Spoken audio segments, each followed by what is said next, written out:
Hi guys, நம்ம life ஏன் இவ்வளோ எம்டியா இருக்கு அப்படின்னு ஃபீல் பண்ணிட்டீங்களா? இல்லைன்னா நமக்கு மட்டும் ஏன் இப்படியெல்லாம் நடக்குது அப்படின்னு ஃபீல் பண்ணிட்டீங்களா? அப்போ இந்த வீடியோ கண்டிப்பா பாருங்க. இந்த பூமியை படைத்தானே அவன் ஆசையைப் போலவே இந்த பூமி அமையலையே. நடந்து விட்டால் தெய்வம் ஏதுமில்லை, நடந்ததையே நினைத்திருந்தால் அமைதி என்றும் சொந்தம் என்றிங்கே மாறும் வேலை. என்னடா இவ சொல்ல வராங்கன்னு பாக்குறீங்க? ஒன்றும் இல்லைங்க, நான் ரீசெண்டா ஒரு பிளேஸ் விசிட் பண்ணியிருந்தேன். ஸோ அங்கே நடந்ததுதான் உங்க கூட ஷேர் பண்ணணும்னு ஆசைப்பட்டேன். இது நம்ம லைஃப்க்கு கண்டிப்பா யூஸ்ஃபுல்லா இருக்கும். இந்த வீடியோவை ஃபுல்லா பாருங்க.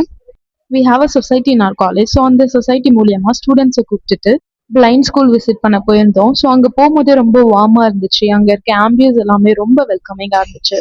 இங்க நிக்கிற அழகான ட்ரீ மாதிரியே ரொம்ப அழகான பர்சன்ஸை தான் நாங்கள் அங்கே மீட் பண்ணோம். நீங்களே பாருங்க, எங்களை விட அவங்க ரொம்ப எக்ஸைட்டடா இருந்தாங்க. எல்லாருமே ரொம்ப ஹாப்பியா ஃபீல் பண்ணாங்க. And sometimes shy, sometimes neglection. So இதெல்லாம் சேர்ந்து ரொம்ப அழகா இருந்தாங்க. அங்க இருக்கவங்களே இந்த ரெட் ஷர்ட் போட்டவர் ரொம்ப ஆக்டிவா பார்ட்டிசிபேட் பண்ணாரு. இவர் மட்டும் இல்லைங்க, அங்க இருந்து எல்லாருமே ரொம்ப ஆக்டிவா பார்ட்டிசிபேட் பண்ணாங்க. கடைசியா நம்ம எல்லாரும் சேர்ந்து ஒரு பாட்டு பாடலாம்னு சொன்னாங்க. அந்த பாட்டை நீங்களே கேளுங்க.